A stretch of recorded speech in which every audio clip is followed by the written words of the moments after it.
चलिए, इससे पहले हम लोग अज़ाफ़ के बारे में पढ़ चुके हैं, है ना। हम एक बार और आगे का एक टॉपिक पढ़ने वाले हैं। एक हम छोटा अदद लेते हैं, समझ लीजिए 3 हम लोग लेते हैं। अगर आपसे कहा गया कि 3 के अज़ाफ़ क्या हैं, 3 के अज़ाफ़ लिखिए, तो आपको क्या करना पड़ेगा। 3 इससे पहले हम लोग देखे थे, 3 के गुना में आगे हमको बढ़ना पड़ेगा। जैसे मिसाल के तौर पर अगर आप 3 के अज़ाफ़ हम लिख रहे हैं तो क्या हो सकता है, 3 हो सकता है। 3 के बाद आप और आगे 3 गिनती करें, कितना होगा 6, फिर और गिनती करें 9, और गिनती करें 12, और गिनती करें 15, और 3 गिनते चलें 18, और 3 गिनते चलें इस तरीके से 21, 24, 27, 30, इस तरीके से 30 के अज़ाफ़ जो है चलते रहेंगे। हमने देखा है कि 30 अज़ाफ़ जब हम लोग लेते हैं तो हम बड़ा अज़ाफ़ नहीं बता सकते, क्योंकि वो कभी ख़त्म नहीं होती, गिनती कभी ख़त्म होती है क्या, नहीं। लेकिन छोटा अज़ाफ़ बता सकते हैं। छोटा अज़ाफ़ 3 का क्या है, 3 ही है, ठीक है। ये क्या हो गया, ये क्या लिखे हमने, 3 के अज़ाफ़ लिखे हैं। चलिए, अब एक और अदद हम लोग लेते हैं, 5 लेते हैं हम।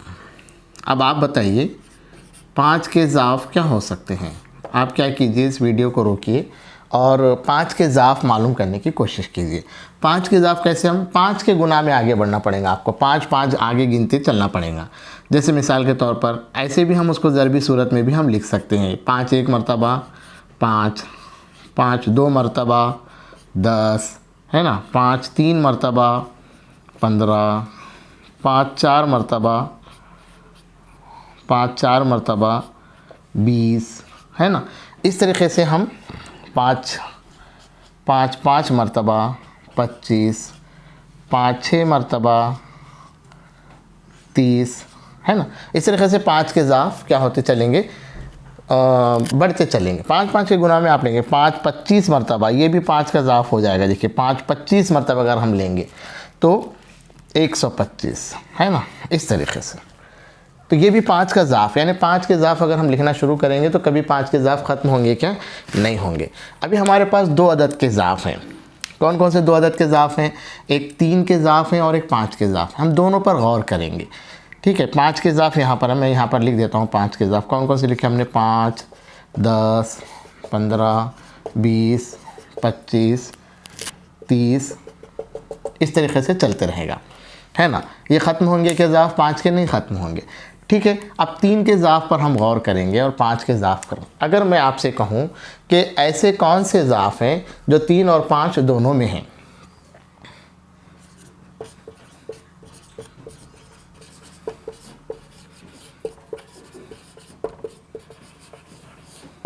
तीन और 5 दोनों में मौजूद अज़ाफ़ कौन से हैं, ज़रा गौर करके बताइए आप। देखिए, अगर हम देखेंगे 3 और 5 में मौजूद अज़ाफ़ अगर हम देखेंगे तो यहाँ से हम शुरू कर रहे हैं 3 के अज़ाफ़ में।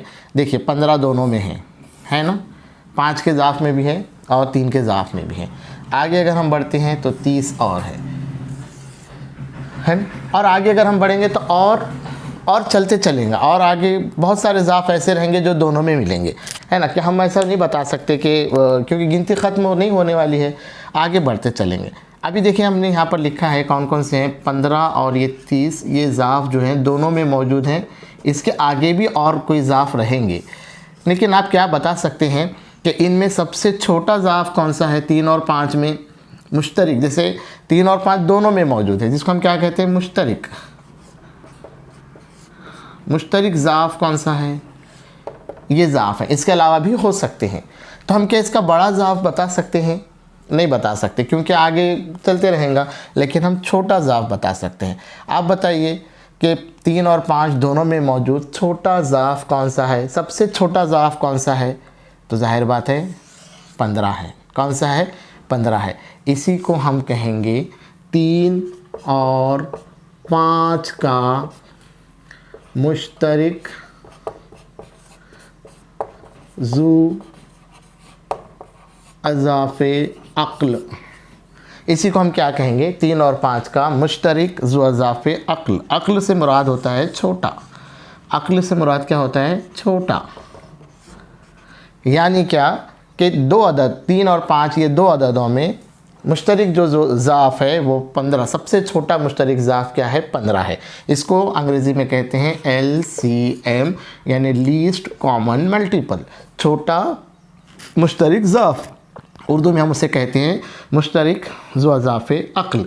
जैसे मीम आइन मीम ज़ाल अलिफ कहा जाता है, इसे मीम ज़ाल अलिफ भी कहा जाता है।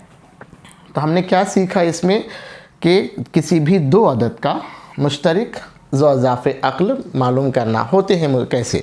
एक और हम मिसाल लेते हैं और उसको हम समझने की कोशिश करते हैं। आपको भी गौर करना है, कोई भी दो अदद हमको लेना है। देखिए, हम एक बात आपको जहन नशीन करने की ज़रूरत है, किसी भी अदद का हम छोटा ज़ाफ़ बता सकते हैं, बड़े ज़ाफ़ हम नहीं बता सकते। इस बात पर आपको गौर करना है।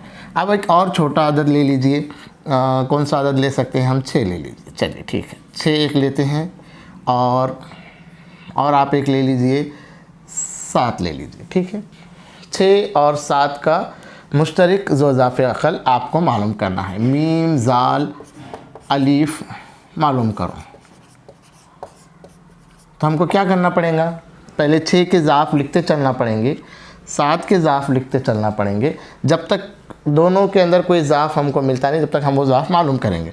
अगर हम 6 के ज़ाफ़ लेते हैं तो क्या आते, 6 के 6 2 मरतबा 12, 6 3 मरतबा 18, 6 4 मरतबा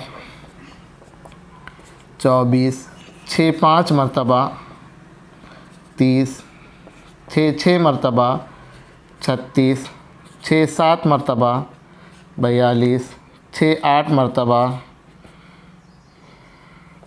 48। इस तरीके से 7 के ज़ाफ़ लेंगे हम। आप 7 1 मरतबा 7, 7 2 मरतबा 14, 7 3 मरतबा 21, 7 4 मरतबा 28, 7 5 मरतबा 35, 7 6 मरतबा 42, 7 7 मरतबा 49। अब दोनों ज़ाफ़ पर आप गौर कीजिए, ऐसा ज़ाफ़ हमको ढूंढना है जो दोनों में मुश्तरिक पाया जाए, दोनों में होना चाहिए। आदात पर अगर आप गौर करेंगे, 42 है, देखिए 42 दोनों में है। अब 42 ये सबसे छोटा मुश्तरिक ज़ो इज़ाफ़े अक़ल है, किसका, 6 और 7 का